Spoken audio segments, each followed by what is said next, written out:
You are listening to a Blaze Bible Reflection.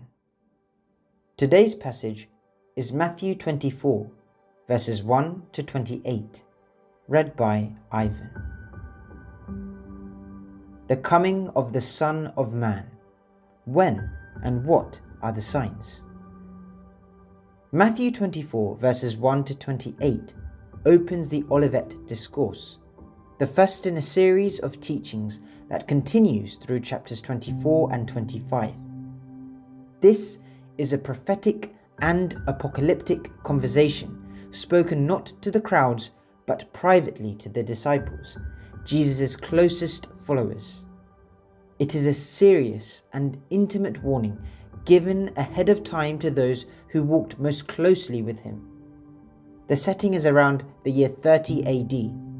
Jerusalem is still standing, and the temple remains intact in all its glory.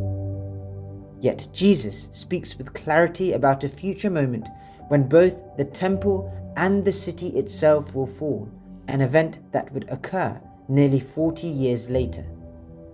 This discourse holds together three great themes: the destruction of the temple, the signs surrounding the end of an age, and the coming of the Son of Man.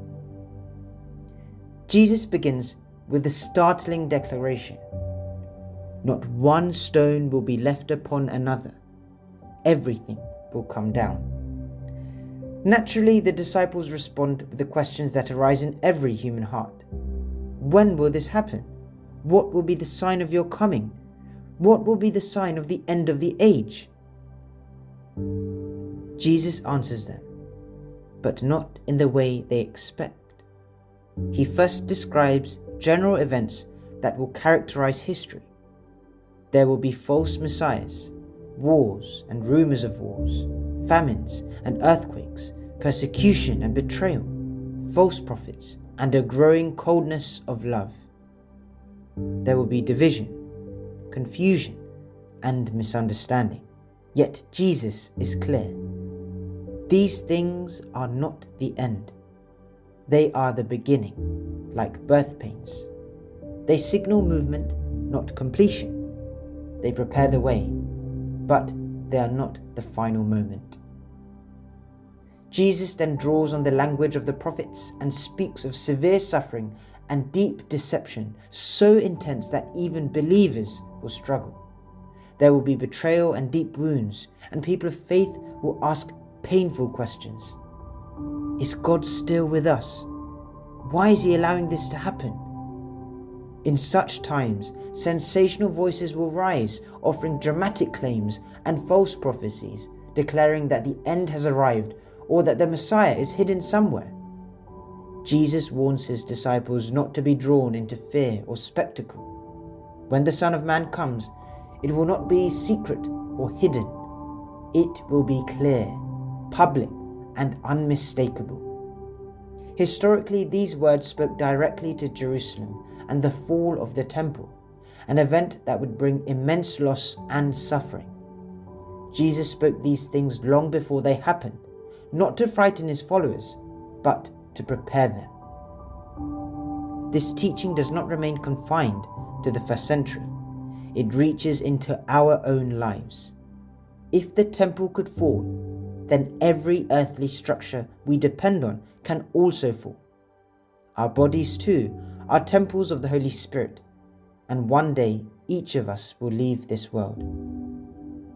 For every person, the coming of the Son of Man is not only a future cosmic event, but also a personal encounter at the moment of death. On that day, the Son of Man comes for me, not in terror, but in truth. Jesus speaks privately to us as well, urging us to think deeply about how we are living now.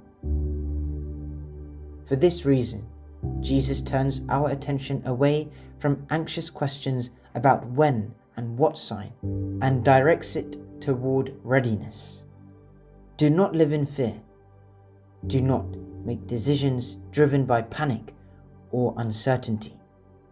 Do not delay faithfulness while waiting for a future moment. Live now, as if it were both the first day and the last day. Be vigilant, be awake, abide in him, so that when he comes, however and whenever that may be, we will recognize his voice. May his cross open the door of life for us, and not words of separation. May we be found among those at his right, ready, trusting, and at peace, having lived not in fear of the end, but in faithful obedience before it. God bless you. Stay close to the Word. The Ablaze Team.